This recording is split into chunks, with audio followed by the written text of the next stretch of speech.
Dear Boomers, yesterday I went into great detail about Project 25, a Trump administration plan for the federal government and for Americans. All of us are affected by this Project 2025 if he gets into office.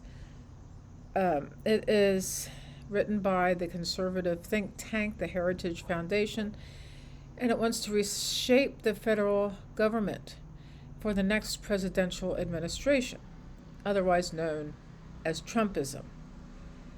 It plans to implement sweeping legal and governmental changes, and it involves 4 major fronts: restoring the family, dismantling the administrative state, defending national sovereignty, and securing individual rights. These components are seen as addressing the moral and foundational challenges America faces. How does Project 2025 view the family and social issues? The plan blames societal issues on unmarried women and, unmarried mothers, and aims to cut food stamps and delete terms related to gender and reproductive rights from federal regulation. The plan claims that fatherlessness is a principal source of American poverty, crime, mental illness, and other social issues. The plan mentions abortion 199 times and aims to ban it nationwide. Despite the Supreme Court's 2022 Dobbs decision returning to the issue of the states. So it would block federal funding to organizations like Planned Parenthood, which is really an organization that aims to help women and their health. It plans to use federal authority to promote the life and health of women and their unborn children. It includes measures like abortion surveillance and forcing doctors to report why women would choose to have an abortion.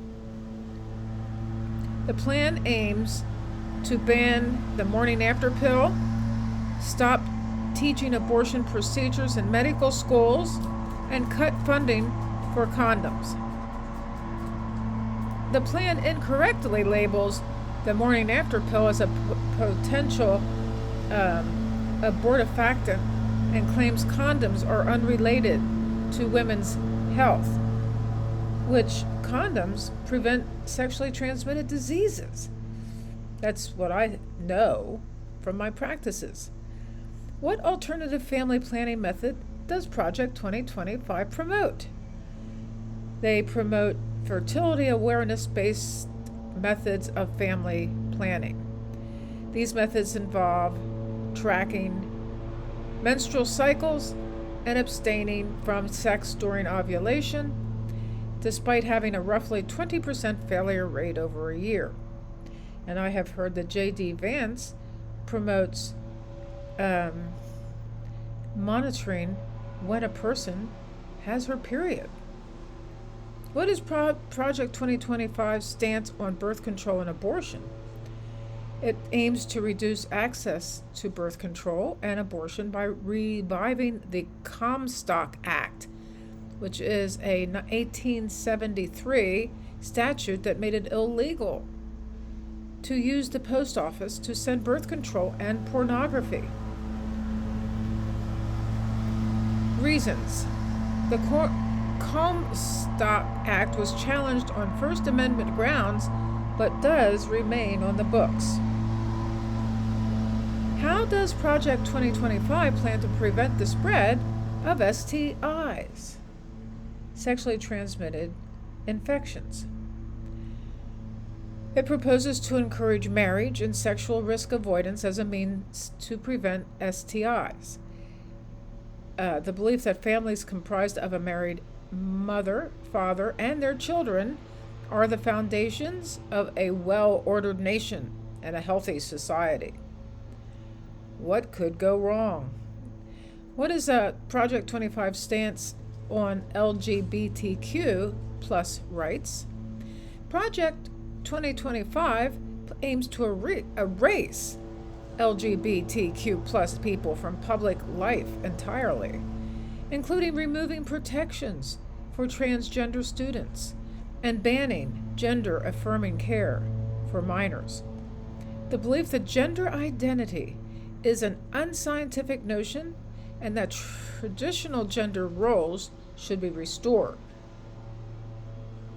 Tell that to Pete Buttigieg. How does Project 2025 plan to address public education? It proposes to eliminate Head Start. They've been talking about that for years. Cut back on federal meal programs and repeal hazard order regulations for teenagers. The belief that the Department of Education is a one-stop shop for the woke education cartel. What are the Project 2025's plans for climate change and environmental policies? It plans to roll back pollution standards, end subsidies for clean energy, and withdraw from the Paris Climate Agreement. This belief that climate change is a perceived threat and that planning for it is unnecessary. I wonder if RFK Jr. can change Trump's mind when he joins his administration tomorrow. I don't know what he's getting into. I mean, he used to be an environmental lawyer who did great work. And now, what are Project 2025's immigration policies? We discussed that yesterday. But they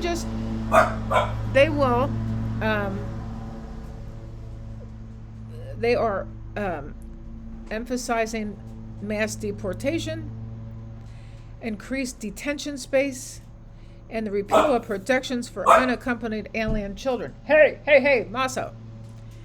The belief that current immigration policies encourages illegal immigration and poses a threat to national security. What is Project 2025's stance on pornography?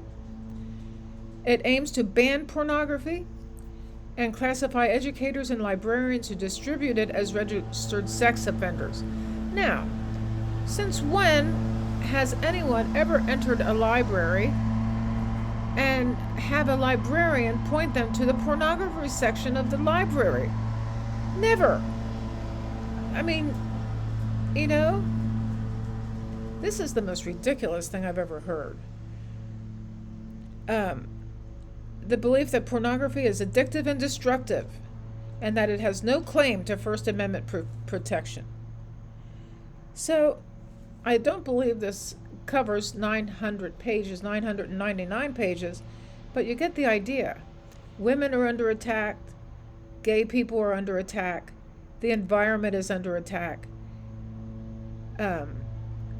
Even men who don't want to get married or have anything to do with the family, they are under attack. I mean, what are they going to do with the guys who are not married, who refuse to get married, who are domestic violence people? J.D. Vance believes that if you are in a domestic violence situation, that the woman has to stay in that relationship. So, I have heard that the very final night of the convention is tonight, and we have to go out and educate the public. And believe me, love and joy is, in my opinion, one of the most powerful and potent healing things that happen. I think that love and joy has won over a lot of people, but there are some very, very hateful people who still believe that this kind of stuff is worthwhile. I listened to a podcast of a gentleman who was listening, who took calls from a gentleman in Michigan who was so hateful and just swore at the guy and was very, very hateful. I don't think you can change minds, but what it comes down to is that this hate is very, very prevalent in American society, and we can change it. I have 1,000 postcards here. I can't do them all, so I'm going to take them down to the Democratic headquarters. I'll buy some stamps for the people who choose to work on them. I will work on some. We need this, the postcards. The aim of the postcards is to send them out and encourage people to vote, especially in swing states, especially in the Commonwealth of Pennsylvania. We had our governor speak at the convention, Governor Shapiro, Josh Shapiro, and Trump referred to him as Pennsylvania's Jewish governor? Why? Why are these people so sick? And why do we have to live with Donald Trump all the time? Why doesn't he just decide to go somewhere else? I'm sure there's a lot of people that agree, and we all hope for the best. There's going to be a video that shows up right over here. My lawn guy is mowing. I'm so sorry if it disturbs this recording.